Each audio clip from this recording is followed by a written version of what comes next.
fresh air.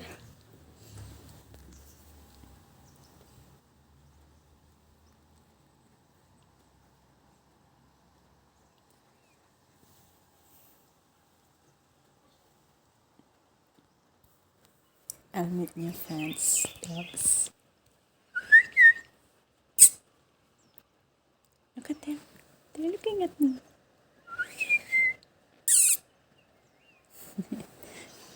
The black one is masungit.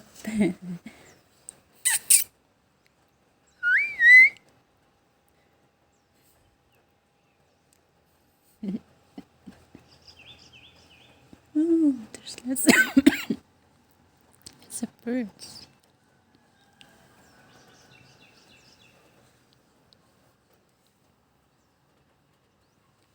It's my home for 3 days.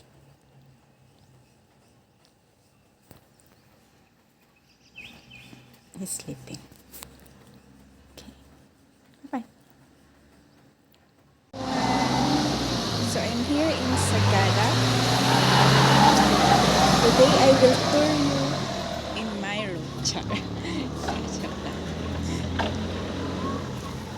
I'll show you around the accommodation here.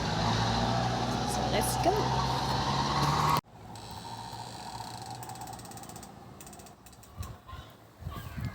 That one is the coffee shop, Sagada coffee shop, the gray one.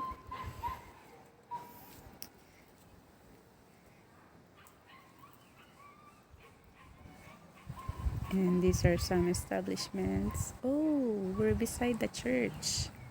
That's good to know.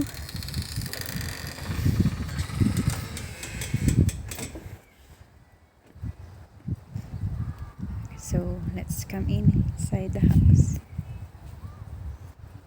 This is our accommodation.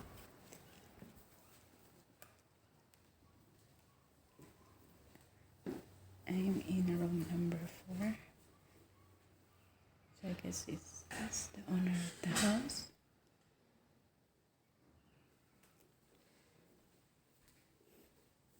It's the toilet.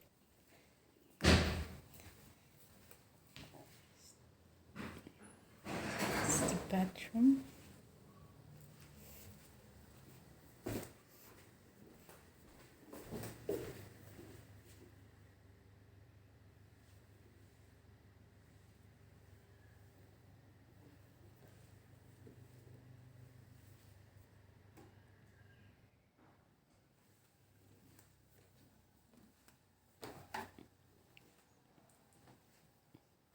Close the door.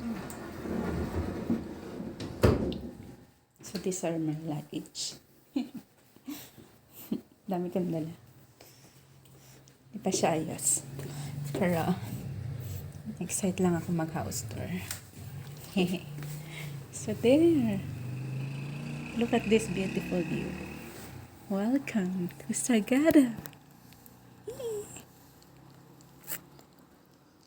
Oh, nawala na isang block na aso.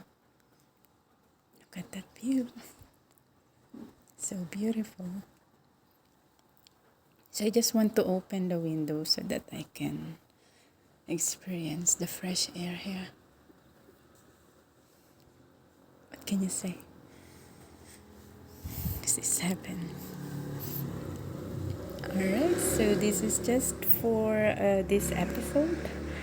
I'll tour you around Sagada later on. So for now, just have to take a rest for a few minutes and then we'll eat lunch. Then afterwards, we'll start the tour in Sumaging Cave. And we'll go also to the hanging coffins and where else? In St. Mary's Church, I believe. So yeah. Then afterwards, we'll take our dinner. If we still have free time to roam around the area. And hopefully, we can explore something special and unique places that I have never been before. So yeah, I'm excited. Okay, thank you. Bye.